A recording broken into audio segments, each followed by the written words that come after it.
Ассалаумағалейкум достар, сіздермен бірге қазақша FIFA каналы. Бүгінгі видеода біз обновлениеден шыққан FIFA 22-ге обзор жасайтын боламыз.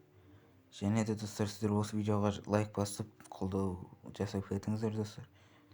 Қолдап жүрген адамдарға рахмет, мың алғыс достар. Бүгін FIFA 22-де нелер өзгертілді? Мысал үшін қараңыздар, лига 10-шы левелден басталатын, ал менің составы мысал үшін 404 миллион бір билет тұрады, короче. Неке мынау айтқанымдай, алдыңғы видеода, бірінші видеомда айтқанымдай, мысал үшін мынаған кірейік, қазір Вернердің орнына біз ананы ойсақ, ол настрой көрді ба? Игрок обменный деп тұр. Фильтрді өзгертілген, бәрі өзгертілген. И сенитель навик. Бұлардың да өзгертілген, бұрын басқа шалау еді, көрген достар, бұрынғысы басқа еді. Некені основной премия деген ол үшін болмайды. Мына жерде өзіңіздің ойыншыларыңыз көрсетіп тұрады. Менің составым 839.200 тұрады. Ол бірақ продать ете аламын ба білмеймін.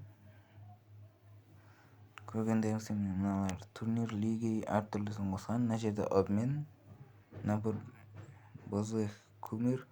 Мына жерде 500 мың сіздерге монета керек FIFA-нікі. И нападающий 80, ең үлкендері 10 керек. И тағы да полузащитниктен 10 керек. 80 плюстар. Бұл жерден сіздер кумирларды ала аласыздар. Мысалы үшін қазір Пеле бар екен, Зидан бар екен, Роналдо бар, Рональдиньо. Так, кімдер бар? Танытым что-то. Пеле, Зидан, Рональдиньо, Рональдо. Мынау алдыңғы неде песте түскен ойыншы ғой, осы да енді менде қазір әсетім шығып жатыр достар, кешіріңіздер.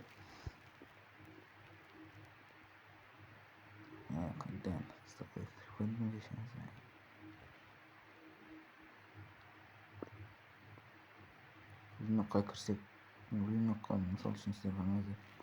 Рыноктан қалай ойыншыны сатады, қалай ойыншыны сатып алады, сол туралы айтып отыр еді. Мысал үшін қазір рынокқа кірейік. 5-ші уровеньнен алынады. Мысал үшін мына жерде 3 миллиондық, 2 миллиондық, 1 миллиондық әртүрлі продажда болады. Мысал үшін облак қанша? 2 миллион 290 мың тұрады екен.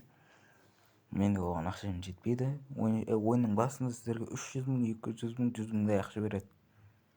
Оған жинап ойыншы сатып алуға болады. Мен енді қазір составтан өзгерту керек, ойыншы тағы да керек.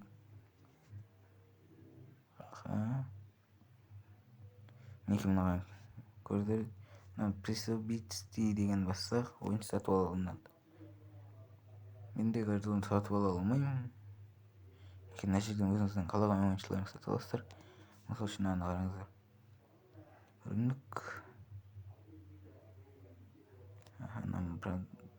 Быстрый продажа и продать деп тұрады. Сіздер бұл жерден өзіңіздің қалағандарыңызды таңдайсыз. Мысал үшін быстрый продажаға басатын болсақ, сіздерге 100 ба, 200 ба не беру керек? Айтқанымдай 100 көрді, 100 мың ақ береді. 100 ақ не береді, FIFA points. FIFA-ның ақшасын біз продать деген болсамыз, біз защитникте беріс көп. Кейін победить дейсіздер, сосын ойыншыны сатасыздар. Оған қалай бөлуге болады? Қазір мой заявки дегенге кіреміз. Одан мой список отложений көрсем. Жуа Феликс. Ең арзан сенасы бұның 3 миллион тұрады екен. Мой заявки кіретін болсақ, мынау бізде неде тұрған әнші.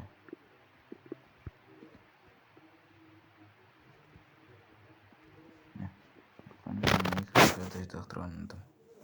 Ең басы быстрый продажа беретін болса 100 ақына бер. Қараңыз, бәңілі 362 мың 200 тұратын еді. 2 мың тұратын еді, қазір 2100 болды. Неке несіне обновленияда 3 ойыншыны қосып, Александр Арнольд, сон и кім Челсилық біреу. Білмей тұрмын оны, кешіріңіздер. ендеше біз тағы неге көрсетейін. Мына жерден новый начал әртүрлі көен мінекей обновление етті. Көрсіздер уже көмірлерді шығарып жатыр. Уже бұлар донатерлер. Фернандо Торрес бар, Телес, Манчестер Юнайтедтік, бірақ бізге бұл керек емес. Бұның ақшасы қанша? Мына ақша қараңыздар, мына жерде ойыншылар жаман қымбат. Ең арзан ойыншының өзі қымбат тұрады мына жерде. Бәрінлік адамымыз жоқ көрдім. Табырақ миллиондік көрді, үші жоқ ана ойыншы. Моратта жүр мына жерде.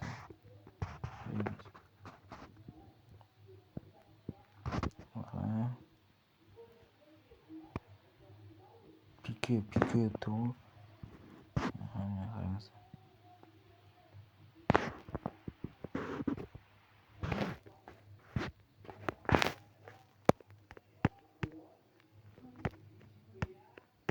Хаким Мусаевна несін өзгертегенді. Тағы да қазір кастеташтың енді настройға кіретін болсақ, бұл жерден өзіңіздің звуктарын тыңдайсыздар. Мына жерден өзіңізде ана ойынның қарсылас ойнап жатқан осындайларды қолданасыздар. И настройки звука кіреміз. Настройки звук. Бұл жерден өзіңіздің қалаған елдің ойыншысын комментаторларын таба аласыздар. Мен мысалы үшін Россиянікін тартып отырмын. И тағы нені графикасын ауыстыруға кіретін болсақ, қараңыздар, графикасында мынандай болатын болды. Өзіңіздің нелеріңіз ультра қоя аласыздар, высокий, ультра ең мықтылары. Ол үшін бір бәле деп тұр. Короче, миым жетпеді мындай момент. Низкий болып кетеді, и менегі бәрі өзінің орнында тұр. Ендеше тағы не көрсетсек. Достар, болды осымен обновлениеға толық өзгерістер болғаны сияқты. Арнаға жазылып лайк басып кетсеңіздер, қош, аман сау болайық достар.